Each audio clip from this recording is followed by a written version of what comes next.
नमस्कार, सुभाष की बात में आपका स्वागत है। दरअसल विधानसभा के चुनाव जैसे जैसे नज़दीक आ रहे हैं तो ये बेचैनी बढ़ती जा रही है कि किसको टिकट मिलेगा। कांग्रेस के पास चुनौती ये है कि वो सत्ता में है और जिन लोगों का उन्होंने सर्वे कराया उसमें से कुछ लोगों के टिकट उसको मजबूरी है कि काटना पड़ेगा। तो लोग ये जानना चाहते हैं कि क्या है टिकट का फार्मूला। जैसे जैसे विधानसभा चुनाव नज़दीक आते जा रहे हैं वैसे वैसे चुनाव मैदान में उतरने को लेकर नेताजी बेताब नजर आ रहे हैं। भाजपा और कांग्रेस जो है वो किसको इस बार अपना प्रत्याशी बनाएगी। वैसे तो बहुजन समाज पार्टी ने अपने 13 जगह के प्रत्याशी घोषित कर दिए हैं, पर इसको लेकर अभी भाजपा और कांग्रेस में मंथन और कवायद का दौर चल रहा है। कांग्रेस चुनाव समिति ने प्रत्याशी चयन को लेकर एक संभावित फार्मूला भी बना लिया है। इस फार्मूले के तहत उस चेहरे पर भरोसा जताया जाएगा जिसके जीतने की संभावना ज़्यादा होगी। इसके बाद उसकी लॉयल्टी यानी पार्टी के प्रति ईमानदारी भी चेक किया जाएगा। और तीसरा फैक्टर जो काम करेगा वो है स्थानीय सामाजिक समीकरण। इन तीनों स्तर के फार्मूले के आधार पर जो नाम मंगाए जाएंगे 24 अगस्त तक ब्लॉक स्तर से नामों का पैनल जिला कार्यालय पहुंच जाएगा। इसमें अधिकतम 3 नाम शामिल होंगे। कांग्रेस अध्यक्ष मल्लिकार्जुन खड़गे ने पहले ही छत्तीसगढ़ के लिए स्क्रीनिंग कमेटी गठित कर दी है। अजय माकन छत्तीसगढ़ के लिए गठित स्क्रीनिंग कमेटी की अध्यक्षता करेंगे, जबकि एल हनुमंतैया और नेता दिसूजा इसमें सदस्य होंगे। वहीं मुख्यमंत्री भूपेश बघेल, उप मुख्यमंत्री टीएस सिंहदेव, पीसीसी अध्यक्ष दीपक बैज, कुमारी प्रभारी जो यहाँ की है कुमारी शैलजा और अन्य नेता इसमें पदेन सदस्य होंगे। प्रत्याशी चयन में इस कमेटी की भूमिका बेहद अहम होगी। यहाँ से छनकर नाम केंद्रीय चुनाव समिति के पास जाएंगे, यानी कह सकते हैं कि यहाँ से लगभग फाइनल नाम केंद्रीय चुनाव समिति के पास अंतिम मोहर लगाने के लिए जाएंगे। जिस तरह से इसमें सीएम बघेल और टीएस सिंहदेव और दीपक बैज शामिल है, इससे समझा जा सकता है कि उत्तर, मध्य और दक्षिण को साधने में इन्हीं तीनों नेताओं की जो है वो अहम भूमिका होगी। हालांकि सिंहदेव ने कहा है कि किसी नेता के करीबी या सिफारिश से किसी विनिंग कैंडिडेट को टिकट मिलेगा, मतलब केवल इस सिफारिश से लोगों को टिकट नहीं मिलेगा। इस पूरा फार्मूले के बाद पैराशूट लैंडिंग की संभावना कितनी है ये भी देखना होगा, क्योंकि सत्ता में रहने और पिछली सरकार से मिली बड़ी जीत के जो कांग्रेस का मनोबल काफ़ी ऊंचा है, उसमें कुछ नए प्लेयर भी इस चुनावी पिच पे उतरना चाहेंगे। कुछ रिटायर्ड अधिकारी, कुछ धनपति। ऐसे में देखना होगा कि क्या पार्टी अपने कार्यकर्ताओं की जगह इन्हें कितना तवज्जो देती है। अब जैसा मैंने कहा, स्क्रीनिंग कमेटी भी आएगी और उनके साथ भी बैठकर ये सभी लोग बैठकर मशवरा करेंगे, प्रयास होगा। मेरा ये अनुभव रहा है कि जिस विधानसभा में जितने ज़्यादा दावेदार होंगे उस पक्ष का उस विधानसभा में जीतना उतना कठिन है। 2 दावेदार, 1 दावेदार जीतने के अच्छे चांसेस। कांग्रेस की तरह भाजपा में भी प्रत्याशी चयन का काम तेजी से चल रहा है। बताया जा रहा है कि इस माह के अंतिम समय तक भाजपा अपने पैनल जो है केंद्रीय समिति को भेज देगी। हालांकि दोनों पार्टियों की कार्यशैली में काफ़ी अंतर है। इसके चलते भाजपा के दावेदार खुलकर अपना नाम नहीं ले रहे हैं। आपसी बातचीत में खुद कुछ नेता अपने को दावेदार बता रहे हैं, लेकिन सामने आने से बच रहे हैं। कहीं उनके नाम से पार्टी नेतृत्व नाराज ना हो जाए, इसका भी डर उन्हें सता रहा है। भाजपा जो है ने लोकसभा चुनाव के दौरान जिस तरह से बिल्कुल नए फार्मूले पर टिकट वितरण किया था, उसके मद्देनज़र जो है इस बार लोगों को लगता है कि काफ़ी बड़े बदलाव हो सकते हैं। पार्टी के अंदरूनी सूत्र बताते हैं कि कई स्तर पे पिछले 1.5 साल से सर्वे का काम अलग अलग सोर्स से हो रहा है। इन सर्वे के आधार पर टिकट वितरण प्रभावित हो सकता है। जिस तरह से लगातार केंद्रीय गृह मंत्री अमित शाह ने यहाँ बैठक ली है, इसमें काफ़ी कुछ रणनीति तय कर ली है। बताया जा रहा है कि अलग अलग विधानसभा के हिसाब से यहाँ अलग अलग रणनीति भाजपा बना रही है।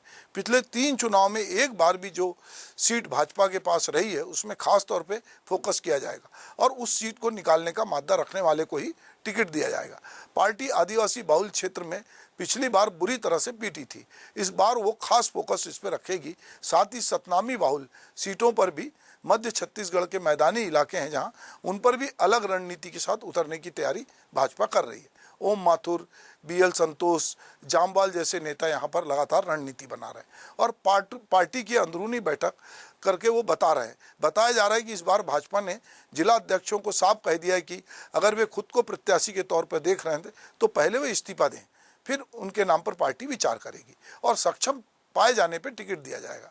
दोनों ही पार्टी युवा नेतृत्व की ओर जो है वो देख रही है कि युवा नेतृत्व किस तरह से आएगा, एज फैक्टर कितना रोल प्ले करेगा। गौरतलब है कि प्रत्याशियों की घोषणा में बसपा ने जो है बाजी मार ली है और अपने प्रत्याशी भी घोषित किए हैं। इसी तमाम फार्मूले पे खरे उतरने वाले जो लोग होंगे उनको लेकर हमने एशियन न्यूज ने प्रदेश भर में अलग अलग समीकरण के आधार पे दावेदारों की पहचान की है और इस पे आधारित हमारा एक खास कार्यक्रम दावेदार टिकट के जल्द प्रसारित होने वाला है। मैदान में उतरने के लिए तैयार है नेताजी, होने वाला है शंखनाद। कुर्सी की दौड़ में विपक्ष से पहले अपने ही होते हैं रेस में। अंदर खाने सज रहा शह और मात का खेल। किसका टिकट होगा कंफर्म, किसका नाम रह जाएगा वेटिंग लिस्ट पर। कौन लड़ेगा पक्ष से, कौन लड़ेगा विपक्ष से। इसमें कौन है आगे और कौन है पीछे।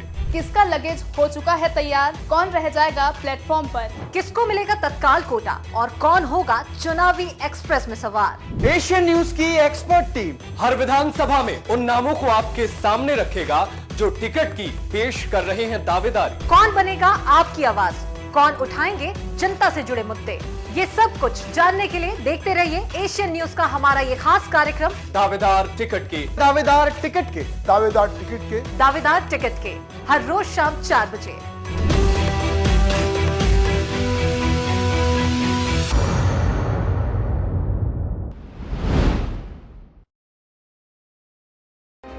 भाजपा के इस अभेद गढ़ को भेदने इस बार कौन कौन आ रहा है चुनावी मैदान पर। रायपुर दक्षिण में इस बार किस ओर चल रही है हवा, किसकी दावेदारी है मजबूत, किसकी मेहनत पर फिरेगा पानी। यहाँ कांग्रेस इस बार किस पर लगाएगी दाव या फिर भाजपा इस बार बदल रही है अपना गेम प्लान। रायपुर दक्षिण में कौन कौन दिग्गज लगा रहे हैं दम, किस किस को मिलेगा कंफर्म टिकट। ये सब कुछ जानने के लिए देखिए दावेदार टिकट के, जल्द आ रहा है एशियन न्यूज पर।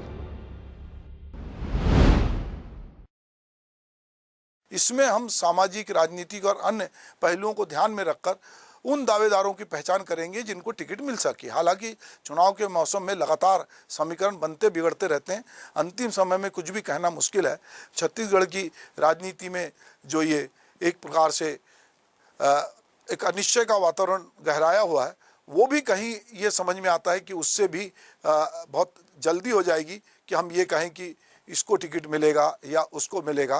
पर इसी तरह दावेदार टिकट के जो हैं वो हम एशियन न्यूज पे मध्य प्रदेश के लिए भी ला रहे हैं।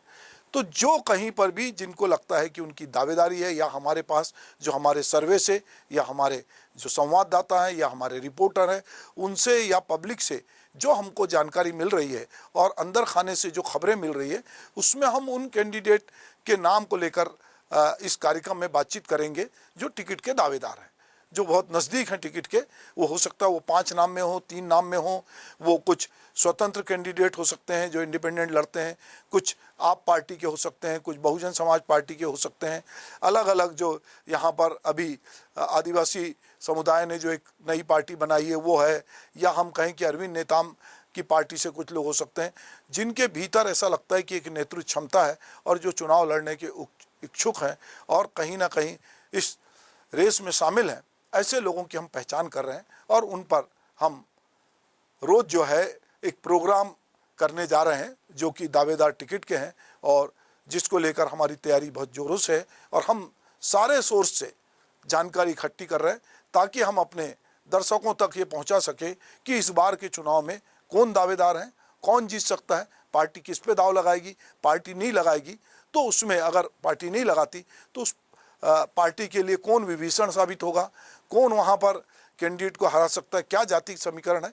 ये सारी बातें हम जो है दावेदार टिकट में करने जा रहे हैं। तो चूँकि सभी पार्टियां अपने अपने उन्होंने फार्मूले बनाए हैं, डेट तय की है, तो हम भी चूँकि पब्लिक किस तरह का पब्लिक का मूड है, पब्लिक किसको जिता सकती है, पार्टी किसको टिकट दे सकती है, जिसको नहीं दे सकती वो क्या बागी होगा, ये बहुत सारी चीज़ों पर हम लगातार बातचीत करेंगे। तो मुझे लगता है कि आज हमने ये जो चुनाव के बनते बिगड़ते समीकरण है और जिसमें टिकट की दावेदारी है उसको लेकर आपसे प्रारंभिक बातचीत की है। हम आए दिन आपको इससे और अपडेट कराते रहेंगे। नमस्कार।